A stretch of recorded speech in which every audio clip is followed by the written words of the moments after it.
இஸ்திஃபாஃபிஹா. ஒரு மனிதன் பாவம் செஞ்சு காஃபிரா போறே இல்ல. குடிச்சிட்டான் காஃபிரா, ஜினாவை செஞ்சிட்டான் காஃபிரா, வட்டிக்கு எடுத்தான் கொடுத்தான் காஃபிரா, காஃபிராவே இல்லை அவர் அதுக்கு தௌபா செஞ்சு மீண்டு கொள்ளணும், அல்லாஹ் மன்னிப்பான். ஆனா எதால காஃபிரா போறான் என்றா தீனுடைய காரியங்களை அற்பமாக கருதுவது, கேவலமாக கருதுறது, கணக்கெடுக்காம இருக்கிறது, அதுக்கு மாத்தமா பேசுறது, இதால மனிதன் காஃபிராவே போறான். சுப்ஹானல்லாஹ், அல்லாஹ் எல்லோரையும் பாதுகாப்பானா. அதனால கண்ணியமான சகோதரர்களே, ஒரு மனிதன் ஹிதாயத்துக்கு நேர்வழிக்கு முதல் சந்தர்ப்பம் தான் நல்ல விஷயங்களுக்கு காது கொடுக்கிறது. ஏண்டா பேசப்படக்கூடிய விஷயம் அவங்களோட சொந்த கருத்துக்களை சொல்றாங்க, அது கேட்கணும் கட்டாயம் இல்லை. அவரை பத்தி அவர் விளங்கப்படுத்துறாரு, அதை கேட்கணும் கட்டாயம் இல்லை. அல்லாஹ், ரசூல், தீன், மார்க்கம், குர்ஆன், ஹதீஸ், இந்த விஷயங்கள் எடுத்து சொல்லக்கூடிய நேரத்தில் அதை நாங்க தட்டி கழிக்க கூடாது. அதனால தான் அல்லாஹ், நாங்க அடிக்கடி பயான்ல கேட்கிற விஷயம், நரகவாசிகள் நரகத்துல இருந்து கொண்டு சொல்லுவாங்களாம், நாங்க ஹயாத்தோடு இருக்கக்கூடிய நேரத்துல, உலகத்துல வாழக்கூடிய காலத்துல இந்த நல்ல விஷயங்களை கேட்டு விளங்கி இருந்தோமேண்டா மா குன்னா ஃபி அஸ்ஹாபி ஸஈர், நாங்க இந்த நரகவாசிகள் ஆகிருக்க மாட்டோம். நாங்க அதெல்லாம் கேட்க இல்லை. நல்ல கேட்டு இந்த நல்ல விஷயங்களை கேட்டு இந்த திருந்திருப்போமே, பாவங்களில் ஈடுபட்டு இருக்க மாட்டோமே, அல்லாஹ்வுக்கு மாற்றமா வாழ்ந்திருக்க மாட்டோமே, நன்மையான காரியங்களை செஞ்சு சொர்க்கவாதிகள் இருந்திருப்போமே. அப்ப முதல் கட்டம் தான் காதை கொடுக்கிறது நல்ல விஷயங்கள்.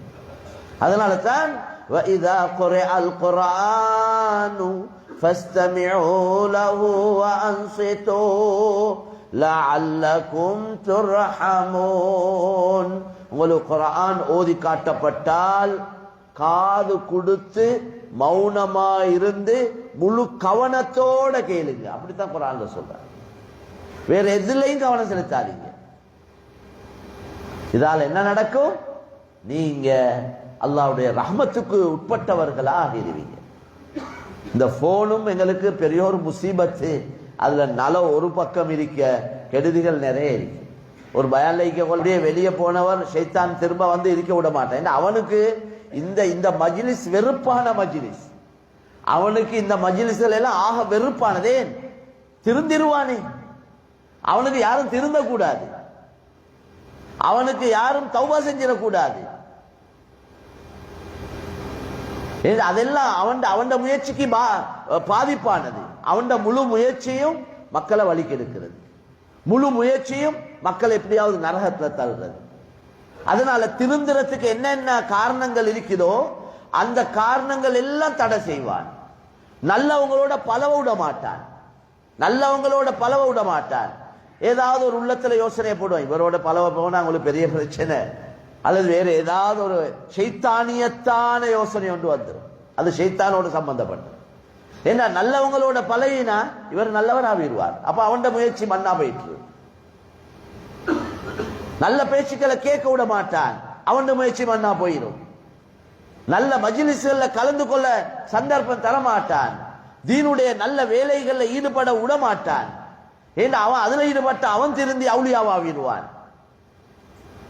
ஏன் அரஃபாவுடைய நாளையில ஷைத்தான் தலையில மண்ணை வாரி போட்டுக் கொள்றான் என்று ஹதீஸ்ல வந்திருக்கு. அரஃபா ஹஜ்ஜிக்கு போறாங்களே, போற 9ஆம் ஆண்டு துல் ஹஜ்ஜி மாசம் அரஃபாவுடைய நாள். அந்த நாளையில அந்த அரஃபாவுடைய மைதானத்துல எத்தனை லட்சம் மக்கள் ஒன்று கூடி இருக்கிறாங்களோ அவ்வளவு பேருக்கும் பொது மன்னிப்பு அல்லாஹ் கொடுக்கிறார். பெரிய பாக்கியம். ஷைத்தானுக்கு ஆக கை சேதமான நாள், மிக கவலையான நாள், அவனுக்கு மிக மன வருத்தமான நாள். ஏன்?